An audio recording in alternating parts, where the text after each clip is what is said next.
네, 안녕하십니까. 김세호라고 합니다. 저는 유플러스에 지금 현재 소속이 되어져 있고요. 지금 유플러스 온 지는 이제 한 2년 반 정도 됐습니다. 그전에는 이제 LG전자에서 이제 기획 일을 하다가 이제 유플러스로 오게 됐어요. 전자에 있을 때는 이제 제조업 기반의 신사업들을 하다가요. 이제 도대체 이제 서비스 중심의 신사업은 뭘까 궁금해가지고 이제 유플러스로 왔는데 그게 그거더라고요. 네. 그래서 제가 이제 디지털 헬스케어를 처음 접했던 거는 언제 접했냐면요. 2019년, 2018년 그때 이제 한창 디지털 헬스케어 바람이 불기 시작했을 때 그때 저희도 이제 팀을 만들어서 저희가 어떻게 하면 이 디지털 헬스케어 시장을 한번 진입해 볼 수 있을지에 대해서 저희가 고민을 했었습니다. 그때 이제 처음으로 오더를 이제 CEO한테 받았던 건 뭐냐면 1조 사업으로 키워봐라. 근데요, 와 이거 파면 팔수록 이거 1조 사업으로 도대체 어떻게 키울까라는 진짜 고민과 진짜 뭐 밤을 새가면서 봤는데 결론은 병원 인수합시다. 그냥 전문 큰 병원 하나 인수하고 거점으로 그냥 미국 하나 하고 우리나라 하나 해서 연결합시다. 뭐 이런 걸로 하기도 했었고 그랬던 기억이 납니다. 사실 아까 이제 두 분 발표 들으면서 굉장히 좀 뭐라 하죠? 좀 응원의 박수를 좀 드리고 싶었었어요. 굉장히 이게 어려운 분야, 저도 이제 경험을 했고 현재도 진짜 아직도 어려워지고 있는 분야인 것 같아요. 그래서 사실 이제 디지털 헬스케어라는 시장 자체가 굉장히 규제도 많고 비용도 많이 들고 이게 또 사람의 생명을 다루는 분야다 보니까 신뢰성이라는 거 이걸 좀 어떻게 LG에서는 이 고객이라고 얘기를 하거든요. 고객의 마음을 어떻게 움직일 것이냐, 어떻게 실사용자들을 어떻게 마음을 움직일 것이냐, 신뢰성을 어떻게 줄 것이냐, 그리고 거기에 대한 우리가 이쪽에 전문 분야도 아닌데 메디컬 업체도 아닌데 이거에 대해서 어떻게 IT 업체가 어떻게 소구를 할 것이냐 굉장히 많은 고민을 했었거든요. 그래서 굉장히 어려운 분야라는 거를 저는 파면 팔수록 그런 느낌이 좀 들었고요. 그래서 그때 이제 그랬죠. 정말 신뢰성을 줄 수 있느냐? 그리고 이게 우리 회사에 전문가가 있나? 의사가 있나? 의사도 없고 데이터도 축적해 놓은 것도 없고 이 규제와 이해 집단의 파워가 너무 세고 사실 뭐 이거 하면서 정말 고민했던 건 뭐냐면요. 만약에 우리가 이 사업을 진입을 해가지고 좀 의사의 밥그릇을 좀 가져오면 바로 이제 트윈타워 달려가서 의사들이 데모할 것 같은 거죠. 그래서 그러면 또 이 회장님이 그걸 보시고 또 바로 이제 페널티를 저희한테 줄 것 같은 막 그런 느낌도 들고 비용도 이게 정말 오랜 기간에 많은 비용이 또 투입이 돼야지만 이게 사업 자체가 또 빛을 볼 수 있는 사업이 있더라고요. 그래서 지금 아까 여기 오면서도 이제 뭐 그런 생각을 했지만 이제 여기 두 분 발표하시는 거 보면서 굉장히 또 응원의 박수를 드리고 싶었었던 것도 있었습니다. 그래서 이게 그때 당시도 그렇고 지금도 제가 이렇게 봐도 이게 돈이 되나? 이게 보면 이제 디지털 헬스케어 사업도 물론 제약 같은 경우는 제약에서 제대로 이제 하나를 터트려서 갈 수도 있고 그거는 돈이 충분히 될 수 있겠지만 의료 장비도 충분히 될 수 있겠지만 실질적으로는 디지털 헬스케어 소프트웨어 기반의 사업들 자체가 돈이 될까라는 생각이 굉장히 많이 들고요. 이게 지금 그때도 이제 그랬죠. 그때 텔레닥 뭐 그때 좀 미국에서 이제 좀 잘 나가는 기관들을 딱 보면 다 적자. 대신 밸류에이션은 엄청 커요. 근데 지금을 보더라도 그게 계속 유지가 되고 이제 망하는 기업들이 생기고 이렇게 보여지고 있는 거죠. 그래서 이제 급성장을 했다가 이제 좀 어느 정도 이제 치고받고 하면서 이제 생존의 기로에서 버티다가 다시 한번 좀 점프업 할 수 있는 계기가 되지 않을까 헬스케어는 이런 생각을 좀 하고는 있습니다. 그렇다고 해가지고 저희가 이게 디지털 헬스케어가 기회가 없다. 디지털 헬스케어가 비전이 없다. 아무도 얘기를 하지 못하는 분야이기도 합니다. 사실은 언젠가는 디지털 헬스케어는 언젠가는 될 것 같다는 건 누구나 다 알고 있죠. 인공지능 기반의 과거에 단순하게 메디컬 치료를 떠나서 인공지능 기반의 우리가 서비스가 운영이 될 거라는 것에 대해서는 누구도 부정할 수는 없을 겁니다. 그리고 아시다시피 많이 봤잖아요. 고령화되고 있습니다.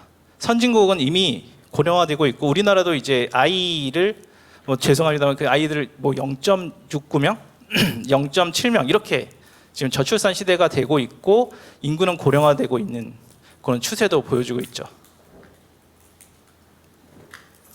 그래서 이런 시니어들이 어느 정도 이제 많아지다 보니까 내가 이제 건강하게 늙고 싶다라는 욕구가 계속 증가하게 됩니다.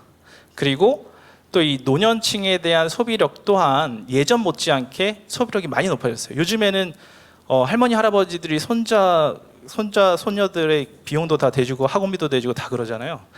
그 카드 매출을 보면 다 그렇다고 하더라고요. 그래서 노년층에 대한 소비 형태 또한 증가가 되고 있는 추세입니다. 그래서 예방과 진단, 사후 관리적인 측면에 있어서는 이제는 이 노인들이 능동적 지불을 할 수 있는 그런 수준, 그리고 그렇게 해야만 할 것 같은 자기 위기감을 가지고 있다는 거죠. 그리고 또 하나의 이제 트렌드를 좀 보면 이게 코로나가 아마 촉발시킨 것 같아요. 이제는 재택근무를 해도 화상으로 회의를 해도 건방져 보이지 않아요. 예전에는 화상으로 들어온다? 그러면 이제 그 윗분들이 이제 난리 나죠. 얘는 개념이 있어 없어. 근데 재택근무를 하고 화상으로 접속을 하고 이제는 화면을 꺼버려도 뭐라고 안 그래요. 그래서 참 트렌드가 이제 바뀌었구나. 그리고 저희 같은 회사도 뭐냐면요, 이제 금요일 날 거의 다 재택해요. 그 회사를 안 나가요. 그리고 재택을 한다고 해서 일도 하지 않아요. 그런데 회사는 돌아가더라고요. 이 증명이 되기 시작한 거죠. 그러니까 사실은 제가 아까 그 광주 그 설에서 내려오면서 택시 타고 그렇게 그 라디오를 들었는데 이런 얘기도 있어요. 마이크로소프트에서 그 테스트를 했대요. 재택한 거와 출근한 거에 대한 탄소 배출도를 평가를 해보니까 재택을 시키니 52%가 감축이 되더라. 그래서 와, 이거는 이제 우리가 홈이라는 공간, 우리가 굳이 출근하지 않아도 우리가 집에서 많은 것들을 해결할 수 있는 시대가 오고 있구나라는 생각을 좀 하게 됐습니다. 그리고 전체적으로 이제 우리나라 헬스케어 쭉 보니까 저도 이제 예전에 봤던 기업들도 꽤 있고, 그런데 보면 이 기업들이 각각의 기술들을 가지고 분야별로 뭔가 서비스를 개발하고 열심히 하고 있죠. 어떤 진단 분야에서 뭔가 위암 진단, 아니면 아까 그 유아 케어, 아까 그 뭐라 하죠? 그 비대면, 허트레이트 측정, 이런 것들을 하고 있는데, 근데 너무나 이것들이 파편화되어져 있어요. 이걸 내가 하나의 서비스로 경험을 하려고 하면, 완성도 있는 서비스로 경험을 하려면 이 여러 기업들을 다 모아서 연결을 시켜야지만 내가 완성도 있는 서비스를 가져갈 수 있겠더라고요. 그런 지금 각각의 이제 이런 파편화된 서비스들이 좀 진행이 된 걸 좀 볼 수 있었고요. 그렇다면 이런 전체적인 흐름에서 제가 봤을 때는 어떤 부분에 좀 기회 영역이 좀 있을 수 있을까라고 좀 고민을 좀 해봤어요. 그래서 저는 일단은 파편화된 서비스를 하나의 일원화된 서비스로 단일 접점 기반의 통합적 서비스를 제공하는 방식으로 드라이브를 해야 되지 않을까라는 생각을 했습니다. 그 애플을 보더라도 자기네 기기를 기반으로 솔루션을 개발하고 그거를 오프라인까지 연결을 시키고 있어요. 삼성도 그렇게 가고 있는 걸로 알고 있어요. 전자도 그렇게 가고 있을 거예요. 그래서 많은 기업들이 각각의 독립적인 서비스를 간다기보다는 하나의 일원화된 서비스로 가고 있죠. 대표적으로 마이크로소프트 같은 경우는 이제 자기네들 소프트웨어 기업이기 때문에 이제 그런 부분에 대해서 소프트웨어 중심으로 많이 가려고 하지만, 걔네들이 신사업 쪽에서 이제 성공한 것도 클라우드도 있지만 어떻게 보면은 서피스라든가 아니면 이제 홀로렌즈라든가 이런 것들도 자기네들의 하드웨어 기반으로 이제 알고리즘 그다음에 그걸 개발해서 최적화시키고 그리고 오프라인 서비스까지 연결하는 이런 일원화된 채널을 가지고 가거든요. 사실 저희도 뭐냐면요. 저도 아까 이제 그 저희 옆에 이제 그 투자 심사 그 기술지주 분께서 질문해서 LG는 도대체 어떻게 기획을 합니까? 라고 질문을 주셔가지고 고민을 해보니까 내가 옛날에 어떻게 했을까? 그리고 지금은 어떻게 하고 있나라는 걸 보다 보니 저도 하나의 문화와 트렌드를 만드는 방식으로 기획을 하고 있더라고요. 예를 들면 이제 헬스케어라든가 뭐 다른 것도 마찬가지일 거예요. 근데 내가 어떤 특정한 거를 할 때 저희는 기획 단계를 한 4개월 정도 거쳐요. 한국을 먼저 전체적으로 스캐닝을 합니다. 그리고 해외 기업들도 한번 전체적으로 스캐닝을 해요. 그리고 판을 만들어요. 그 판을 보고 디지털 헬스케어다 그럼 디지털 헬스케어가 세계적으로 어떻게 돌아가고 있구나라는 걸 전체적으로 봅니다. 그리고 우리의 자사 제품 그리고 자사 서비스를 중심으로 플러스 알파를 어떻게 만들어낼 것인가 먼저 보고요. 그렇지 않 우리가 기술이 아무것도 없어. 그러면 그 좋은 기업들, 해외 기업, 국내 기업들을 쭉 리스팅해가지고 그 기업들을 가지고 생태계를 만들고 저희는 플랫폼을 만듭니다. 그러니까 이거를 단순하게 파편화된 기술로서만 저희가 어프로치하는 게 아니라 시작 단계부터 고객을 처음에 접했을 때부터 그것이 고객이 만족하는 끝까지 전체적인 밸류 체인을 만들거든요. 그래야 완성된 서비스가 되고 그것이 이 고객들로 하여금 재사용할 수 있게끔 하고 그리고 그런 휴먼 터치라든가 이런 여러 다양한 방식으로 이 락인 효과를 가져올 수 있기 때문이죠. 그러면서 충성도 있는 고객이 생겨나기 시작을 하고요. 그래서 제가 그 이제 디지털 헬스케어 분야에 이제 열심히 하시는 분들에 대해서 얘기를 드리고 싶은 거는 이런 이제 단일 접점 기반의 서비스와 처음부터 끝까지 전체적인 플로우를 한번 가져가 보시는 것도 정말 좋겠다고 판단을 했었고요. 그리고 제가 이제 중소업체들을 많이 만나다 보면 이제 그런 좀 문제점을 좀 봤던 건 뭐냐면 기획자가 없어요. UX 시나리오를 그리는 사람이 없어요. 그리고 이 제품에 대한 품질에 대한 검증을 해줄 주체가 제대로 없죠. 근데 기획자와 UX 시나리오를 만들어주는 사람은 굉장히 중요하거든요. 예전에는 개발자가 부족해가지고 개발자를 먼저 채용하고 개발자를 데리고 뭔가 프로타입 만들어가지고 뭐 하려고 하면 했었다면 근데 지금은 개발해줄 사람 되게 많거든요. 뭐 물론 개발자 없다라고 하는 뭐 기업들도 있지만 베트남 가봐도요 100만 원에 150만 원에 하겠다는 사람 줄 섰습니다. 인도 가봐도 그렇고요.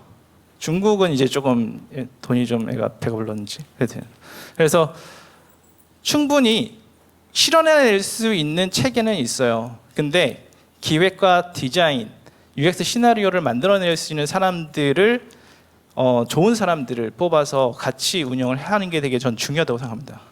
그래서 그런 부분들을 좀 어느 정도 보완하셔가지고 준비하면 어떨까라는 좀 생각은 들고 근데 쉽지 않죠. 이게 그 비용이나 이런 것들 다 보셔야 되니까요. 그래서 저는 이 전체적인 이제 환경적인 분석이랑 이제 기회 영역을 좀 말씀을 드리면서 저희가 지금 파악을 했던 거는 홈이라는 영역에 우리는 조금 집중을 해야 되지 않을까 하는 생각을 했어요.